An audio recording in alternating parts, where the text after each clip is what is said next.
o que lhe era ditado. Como Samuel falece, morre, justamente lá no período ainda da escrita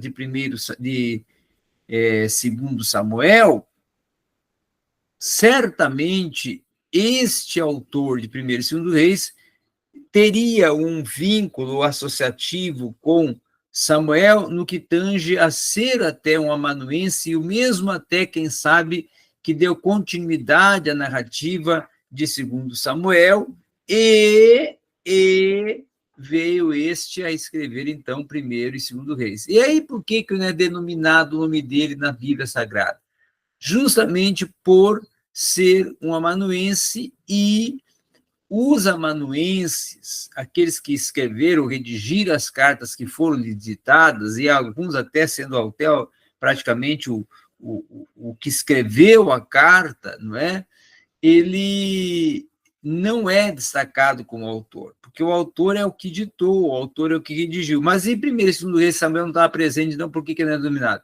Justamente até para se tornar um mistério, e propriamente não há uma indicação, o autor não se autodeclarou quem era, para que aqueles que fizeram a compilação, os copistas, os que organizaram a escrita dos manuscritos que chegaram até eles de Primeiro e Segundo Reis, não tinha ali nenhum indicativo de quem foi o autor. Então, claro que a tradição e a história não vai indicar quem foi o autor. Por quê? Porque ele não está declarado dentro do cano sagrado, e nem mesmo dentro dos manuscritos que chegaram até os copistas, os responsáveis pela tradução e organização do texto de Primeiro e Segundo Reis. Ok? Quando chegamos agora ao próximo slide, que já iremos tratar diretamente do que vem a ser a proposta, do que vem a ser o sentido aplicativo, da importância, do significado, da objetividade, da oportunização desse livro, no sentido de sua aplicação e sua importância, seu significado, seu sentido aplicativo para todo o contexto do estudo do Antigo Testamento. O livro de Segundo Reis, primeiramente, nós temos que colocar que ele é responsável por descrever uma história, uma narrativa, justamente do reino de Israel, que ao norte está situado, sendo a composição das 10 tribos, como foi bem especificado no livro de Primeiro Reis, e do reino de Judá, que é o reino do sul, que composto por Judá e Benjamim. Concentrando-se, assim, a narrativa de Segundo Reis nos sucessos e fracassos espirituais que ocorreram tanto no reino do norte, as 10 tribos, Israel, como no reino de Judá, o reino do sul. Tá? O livro também se torna uma autoexplicação de por que Israel e por que também Judá, ou seja, por que o reino do norte, por que o reino do sul perdeu a proteção do Senhor, qual foi a razão, qual foi a motivação, o que ocasionou isso, o que causou isso. E foram conquistados tanto o reino do norte pela Síria, como o reino do sul por Babilônia, tá? E claro que o estudo de Primeiro e Segundo Reis, ele nos concede a oportunidade de uma elucidação, de um esclarecimento, de uma busca para se compreender e entender os verdadeiros sentidos e fundamentos aplicados à história, ao contexto histórico de muitos dos livros até proféticos do Velho Testamento. Por quê? Porque os profetas do Antigo Testamento, grande parte, vou colocar aqui, 90%, estão atuando durante o período dos reis de Israel, durante a narrativa dos reis de Israel, durante a narrativa do conteúdo desses reis. Por quê? Porque eles estão, nesse momento, cumprindo, atuando com essa proposta de desenvolver também a sua missão profética de mensageiros. de atalaias, de voz de Deus perante Israel, Reino do Norte, e perante Judá, o Reino do Sul. Claro que não são mencionados de uma forma tão clara em Crônicas e 1º e 2º Conjuração, mas nós sabemos pela indicativa da narrativa dos livros proféticos que eles estão profetizando nesse período, tá? Outros sim, coloquei 90%, porque após o cativeiro, não é? Que vai entrar ali já, teríamos os profetas do cativeiro, que seria Daniel, Ezequiel e Jeremias, que fica em Jerusalém, tem a opção de ir para a Babilônia, mas prefere ficar em Jerusalém. Esses são profetas do cativeiro, e aí eles não estão dentro do período do contexto, a narrativa dos livros históricos. Agora, já depois, vamos colocar aqui Ageu, Zacarias e Malaquias, aí totalmente fora desse contexto, já entrando no contexto de Esdras e Neemias, e entrando no contexto pós-exílio, tá? Dentro da abrangência da narrativa histórica dos livros históricos. Mas esse conteúdo é um conteúdo específico, eu estou só dando uma pincelada, porque ele é específico quando nós estivermos tratando de profetas canônicos, os profetas maiores e os profetas menores, a saber agora, não fazem parte do conteúdo de uma forma direta, mas de uma forma indireta dos livros históricos. Por isso é que não estou aqui dando maior aprofundamento nesse quesito, porque será tratado em uma disciplina distinta. Outro sim, é tratarmos também, agora, como está no próximo slide, eu já vou passar para o próximo slide, sobre o significado, o que vem a explicar, o que vem a tratar de uma forma de explicação, de uma forma de ensino, de instrução, não é?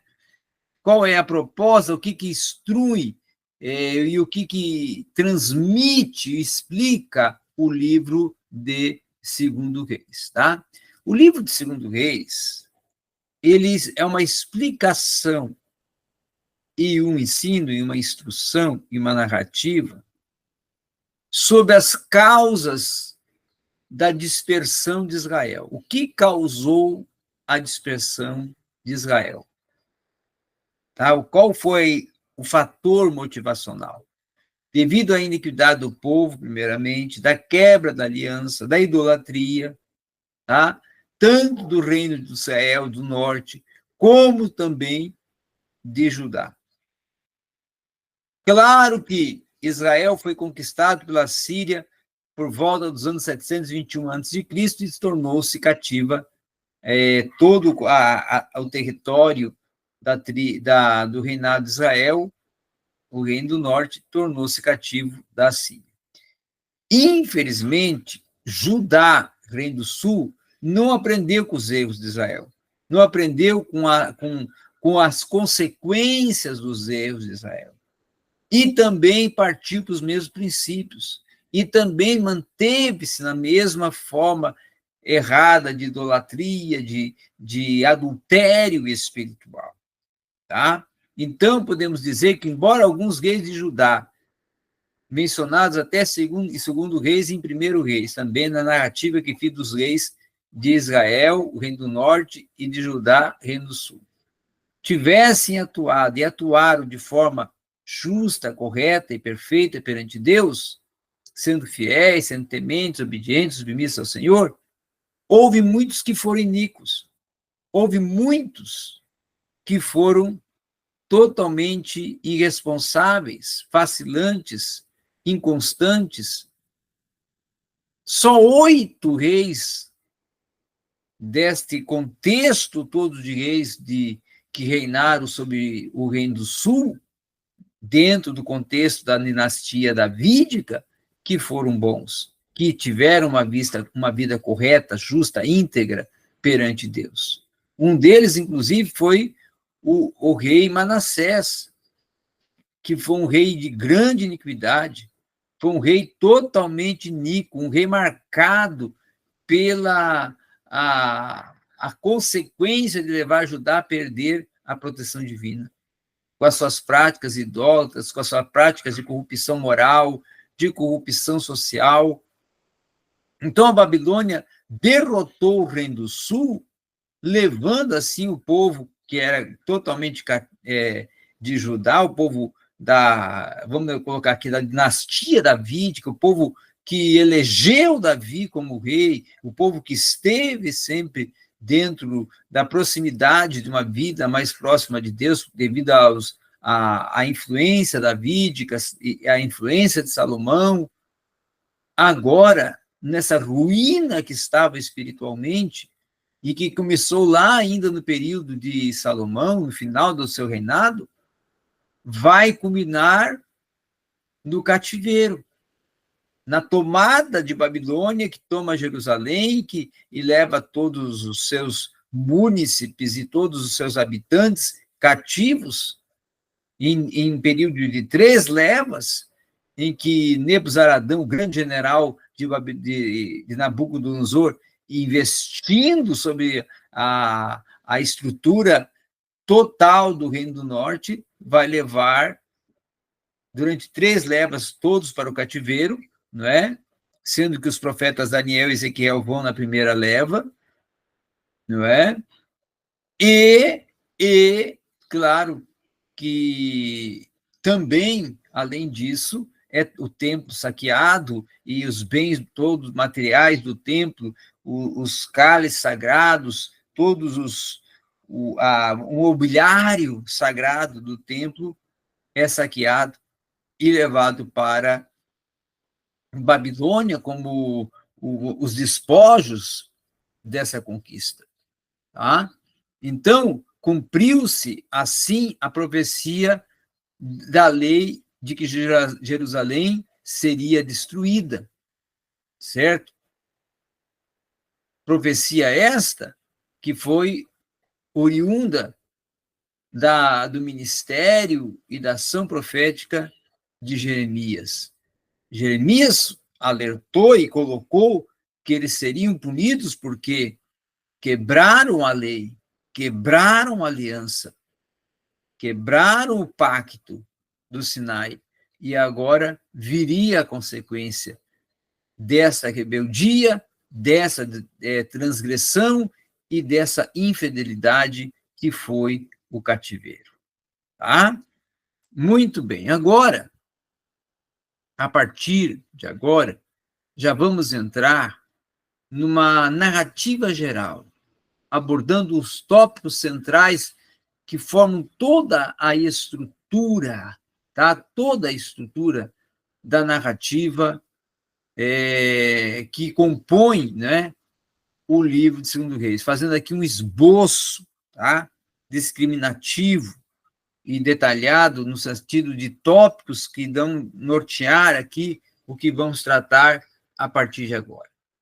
Eu falei na aula anterior, em Primeiro Reis, que eu não ia adentrar de uma forma específica no ministério e na ação e na atuação profética de Elias e Eliseu, porque irei dedicar e tirar um tempo maior para tratar sobre eles, junto com os outros profetas não canônicos, que são, quando eu falo profetas não canônicos, aqueles que não escreveram livros, certo? Porém, eu vou fazer uma antecipação e uma visão panorâmica e algumas abordagens sobre a vida e o ministério e a ação profética de Elias e Eliseu. Primeiramente, Elias é um profeta, certo? Que se torna um marco para a vida de Israel. Um marco muito maior e muito mais significativo até de que a ação de Moisés enquanto profeta também, a ação de Samuel enquanto profeta também, porque Elias é o profeta que se torna o início de uma ação e intervenção sobrenatural, de acompanhamento de milagres e movimentos e intervenções sobrenaturais, em confirmação da palavra profetizada. Então, a profecia de Elias foi acompanhada com as ações sobrenaturais, não só de milagres físicos, mas de milagres sobrenaturais de uma existencialidade, como, por exemplo, ressurreição, como, por exemplo, fazer chuva vir sobre a terra. Primeiro vir seca, depois chuva. Não é? Fazer algo, ocorrer acontecimentos e ações extraordinárias que ocorreram no período da intervenção e da ação profética de Elias. Elias foi, na verdade, um profeta que marcou um período, marcou um tempo. E aí, quando nós entramos no livro, e eu não estou aqui me detalhando, porque eu vou me detalhar e vou deixar para me detalhar quando entrar no conteúdo dos livros proféticos, que eu vou tirar uma aula só para tratar sobre os profetas não canônicos, mas nos direcionando o que está narrado dos finais dos dias de Elias em 2 Reis, nós vamos ver que o rei Acasias, ele vai sofrer uma enfermidade. E essa enfermidade é fruto do pecado cometido por Acasias e que vai culminar na morte de Acasias.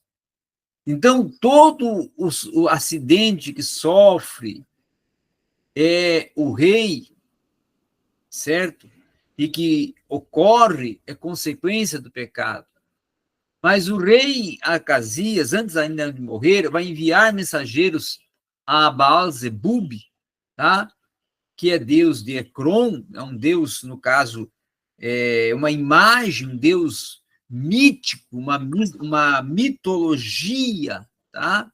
E uma idolatria, um deus de proteção, de uma falsa proteção, um deus que foi levantado de uma imagem, de um artífice, tá? Então, o deus de Ecrom, para que Elias... e aí ocorre, né? Ali, vamos dizer, aquele grande embate entre Elias e os profetas de Baal, onde Elias sai vencedor, e aí o fogo desce do céu para confirmar que Elias era o ungido do Senhor, e Elias também, os mensageiros do rei, no caso, vão querer vir contra Elias, e vêm os mensageiros numa tomada de cada grupo de 50 soldados, tá? E ao todo o que acontece? Que todos esses mensageiros, todos esses grupos de 3 grupos de 50 voltam derrotados, vencidos, destruídos, não porque Elias tinha um exército, mas porque Deus estava com Elias e deu-lhe a vitória. Então, Acasias enviou 3 capitães, praticamente com 50 soldados cada um, e que estes foram, na verdade, totalmente destruídos, totalmente vencidos e consumidos, tanto pela manifestação do poder de Deus, mas porque Deus estava com Elias. Então, os 2 primeiros capitães, com seus 50 soldados, aparentemente, foram totalmente, certo, vencidos, derrotados e consumidos pelo poder de Deus. Então, quando o rei ficou informado dessa destruição e desse consumir e o desprezo que, no caso, Elias vai dar para a ação do rei, e o desprezo de Elias para com o seu falso Deus, né? Agora vai procurar desrespeitosamente atacar de uma forma mais contundente a Elias, o mensageiro de Deus, e tudo quanto ele representava. E aí o que vai causar? A condenação e a morte de Acasias. Então, o grande pecado de Acasias foi ir contra o ungido do Senhor. Foi ir contra aquele a quem Deus escolheu, que Deus levantou. E Deus fez vencer, e venceu e derrotou aos 3 mensageiros, que eram capitães de guarda, que com as suas companhias, com seus grupamentos de soldados, e todos foram derrotados, e todos foram vencidos, e todos tiveram o seu fim. Então, o final da atuação de Elias foi ainda mais, quem sabe, significativo e marcante de demonstração de poder do que até, podemos dizer, de outros momentos da vida de Elias que poderíamos aqui colocar, e eu vou deixar para detalhar e destacar quando fizeram um estudo geral dos profetas não canônicos, e aí vou tratar com mais distinção e peculiaridade a importância de Elias dentro do cânon do Antigo Testamento. Mas se Elias foi significativo e que vai culminar a sua vida, seu ofício profético, com seu arrebatamento em uma carruagem de fogo, o que ocorre com Eliseu é muito maior, porque Eliseu estava lavrando, né, e estava cumprindo o seu ofício de um cuidador do campo, de um lavrador, né? E Elias, então, fala com ele, porque o Senhor tinha dado ordem para Elias lá, quando ele estava na caverna, escondido da fúria de Jezabel, que era para ungir Eliseu no seu lugar, não é? E Jeú como rei. E então, quando Elias procura Eliseu, fala para ele, olha, se você quer alcançar e quer, na verdade, ter a mesma unção que eu tenho perante o ministério que Deus está te confiando, me segue, larga tudo e segue. E ele seguiu. E perguntou para Elias o que tinha que fazer para ter o mesmo poder, a mesma unção, a mesma autoridade que Elias possuía. E aí Elias disse, então vai comigo até para onde eu vou, que até onde eu ir, que o Senhor vai me tomar, você esteja comigo nesse momento. E Elias o acompanhou. Quando o Senhor o arrebatou numa carruagem de fogo, Elias lançou sobre ele a sua capa, e ele recebeu porção dobrada da unção de Elias. Então, Eliseu teve um ministério, uma ação profética de maiores feitos que Elias? Sim, teve de maiores feitos que Elias. Então, se Elias foi um marco, Eliseu foi um marco dobrado de ações sobrenaturais, que eu poderia aqui enumerar várias. Por exemplo, a ressurreição do filho daquela viúva, certo? Além dessa ressurreição, também podemos aqui enumerar, além da ressurreição do filho da viúva de Sarepta, posso colocar aqui o momento em que ele fez com que o cajado flutuasse sobre as águas daquele jovem que tinha perdido o cajado e o cajado tinha afundado, ele faz flutuar sobre as águas. O outro milagre também que eu posso colocar aqui é quando aqueles jovens, logo no início, né, da sua jornada, que os jovens começam a chamar ele de calvo e rir dele, ele olha para trás e aqueles jovens são consumidos, são tomados, não é? De uma forma cruel, vão morrer de uma forma cruel, não é? E também, da mesma forma, outros milagres que eu poderia aqui mencionar, além disto, da própria, vamos dizer assim, da própria intimidade de Eliseu com Deus, que eu vou colocar aqui também, a cura de Naamã, não é? A grande manifestação da cura de Naamã, e aí a cura de Naamã eu faço entre parênteses, e menciono a participação de Geazi, e faço um paralelo entre Geazi e Eliseu, nesse momento em que Eliseu cumpriu o que Deus lhe ordenou, deu a palavra certa, a indicativa certa e a orientação certa para Naamã, mesmo Naamã resistindo, porque os rios de Damasco eram águas consideradas inapropriadas perto dos rios que eram da região do rei de Naamã, que era um general do rei. Então era desonroso para Naamã mergulhar naquelas águas ali daquele rio. Porém, como o profeta fez,